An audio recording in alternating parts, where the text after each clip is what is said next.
Selamat sore saudara terkasih dalam Tuhan Yesus Kristus. Pada kesempatan persekutuan doa Kamis pada sore hari ini, bersama-sama kita akan merenungkan satu bagian teks firman Tuhan yang terambil dari Kisah Para Rasul pasal yang kedua ayat 14 sampai 24. Mari sebelum kita masuk di dalam renungan firman Tuhan pada kesempatan sore hari ini, kita belum merendahkan hati kita di hadapan Tuhan. Kita berdoa. Kami bersyukur Tuhan atas segala karya Tuhan di dalam hidup setiap kami.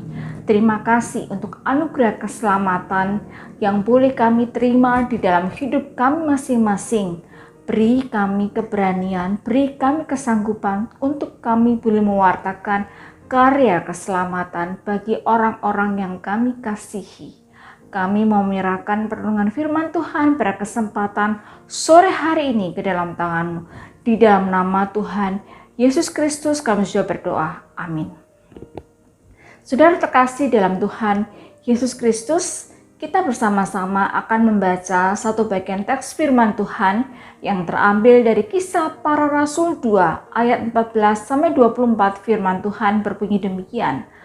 Maka bangkitlah Petrus berdiri dengan ke-11 rasul itu, dan dengan suara nyaring ia berkata kepada mereka, "Hai kamu orang Yahudi dan kamu semua yang tinggal di Yerusalem, ketahuilah dan camkanlah perkataanku ini. Orang-orang ini tidak mabuk seperti yang kamu sangka, karena hari baru pukul 9. Tetapi itulah yang difirmankan Allah dengan perantaraan Nabi Yoel. Akan terjadi pada hari-hari terakhir, demikianlah firman Allah, bahwa aku akan mencurahkan rohku ke atas semua manusia. Maka anakmu laki-laki dan perempuan akan bernubuat, dan teruna-terunamu akan mendapat penglihatan-penglihatan, dan orang-orangmu yang tua akan mendapat mimpi. Juga ke atas hamba-Hambaku laki-laki dan perempuan akan kucurahkan rohku pada hari-hari itu, dan mereka akan bernubuat. Dan aku akan mengadakan mujizat-mujizat di atas, di langit, dan tanda-tanda di bawah, di bumi, darah dan api dan gumpalan-gumpalan asap. Matahari akan berubah menjadi gelap gulita, dan bulan menjadi darah sebelum datangnya hari Tuhan, hari yang besar dan mulia itu. Dan barang siapa yang berseru dalam nama Tuhan akan diselamatkan. Hai orang-orang Israel, dengarkanlah perkataan ini. Yang aku maksudkan ialah Yesus dari Nazaret, seorang yang telah ditentukan Allah, dan yang dinyatakan kepadamu dengan kekuatan-kekuatan dan mujizat-mujizat dan tanda-tanda yang dilakukan oleh Allah dengan perantaraan Dia di tengah-tengah kamu, seperti yang kamu tahu. Dia yang diserahkan Allah menurut maksud dan rencananya telah kamu salibkan dan kamu bunuh oleh tangan bangsa-bangsa durhaka. Tetapi Allah membangkitkan Dia dengan melepaskan Dia dari sengsara maut, karena tidak mungkin Ia tetap berada dalam kuasa maut itu. Saudara terkasih dalam Tuhan Yesus Kristus, teks firman Tuhan yang baru saja kita baca adalah teks firman Tuhan yang menggambarkan bagaimana Petrus berkhotbah ketika hari Pentakosta. Ada satu wawancara imajiner di salah satu media dengan Rasul Petrus. Wawancara itu kurang lebih berbunyi demikian.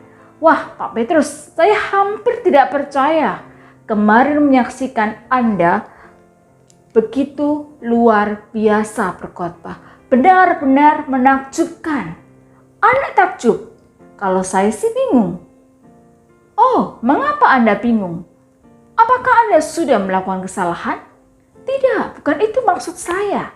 Maksud saya, saat merenungkan semua yang telah terjadi, jujur saya bingung. Atau lebih tepat takjub ya? Ya, kata ini lebih tepat. Saya takjub ketika merenungkan bagaimana Allah memakai saya, nelayan dari Galilea ini, berbicara kepada sekian banyak orang pada hari Pentakosta. Pada hari Pentakosta, banyak orang Yahudi dari seluruh penjuru berkumpul di Yerusalem. Bukankah ini adalah kesempatan yang baik untuk menyampaikan kebenaran? Betul, saya mengerti. Itulah sebabnya Kristus, Guru dan Tuhan kami, meminta kami untuk tetap di Yerusalem. Menantikan saatnya Roh Kudus dicurahkan. Saat itu kami tidak mengerti bagaimana Roh Kudus dicurahkan. kami hanya taat. Kami banyak berdoa dan saling menguatkan. Kami tahu akan terjadi sesuatu yang istimewa, sesuatu yang luar biasa. Meski kami tidak mengerti sepenuhnya, tetapi kami taat. Sekarang Anda mengerti? Ya, kasih Allah memang harus disampaikan kepada segala bangsa. Kami tidak mungkin pergi ke seluruh dunia, paling tidak saat ini, entah nanti. Karena itu, mumpung banyak orang dari berbagai daerah dan negeri datang, berita tentang Kristus yang mati bagi manusia yang berdosa, yang kemudian bangkit untuk memberikan hidup yang baru, harus disampaikan. Setelah itu Roh Tuhan akan terus bekerja, memakai mereka untuk meneruskan berita ini kepada orang lain di negeri mereka. Pak Petrus, maaf, kalau harus bertanya, Anda dan teman-teman Anda berapa lama belajar bahasa asing sampai fasih seperti itu? Bahasa Anda sangat jelas dimengerti oleh mereka yang berasal dari Parsia, Elam, Mesopotamia, dan masih banyak tempat yang lain. Hahaha, kami tidak pernah belajar sebelumnya. Kami saja bingung. Takjub. Saat Roh Allah menggerakkan lidah kami berbicara dalam bahasa-bahasa asing yang tidak kami mengerti. Berarti Anda dan teman-teman Anda tidak sadar saat itu. Oh, bukan begitu. Kami sadar sepenuhnya. Kami tidak kesurupan atau mabuk. Kami sadar hati kami diliputi sukacita. Apalagi saat melihat begitu banyak orang yang tersentuh oleh kebenaran yang kami sampaikan. Kami tahu Roh Allah yang menjamah mereka. Anda tidak takut meski musuh-musuh Yesus, guru Anda berkeliaran di Yerusalem? Di dalam kasih tidak ada ketakutan. Kasih yang sempurna melenyapkan ketakutan. Betul begitu, bro? Tangan Petrus merangkul bahu Yohanes, murid Yesus yang termuda, yang membalas dengan anggukan yang mantap. Kalimat ini adalah bagian dari nasihat di dalam surat 1 Yohanes 4 ayat 18. Bahwa di dalam kasih tidak ada ketakutan. Kasih yang sempurna akan melenyapkan ketakutan. Satu pertanyaan refleksi bagi kita semua. Apakah saya mengizinkan Roh Allah menggerakkan hidup saya untuk terus mewartakan kasih Allah?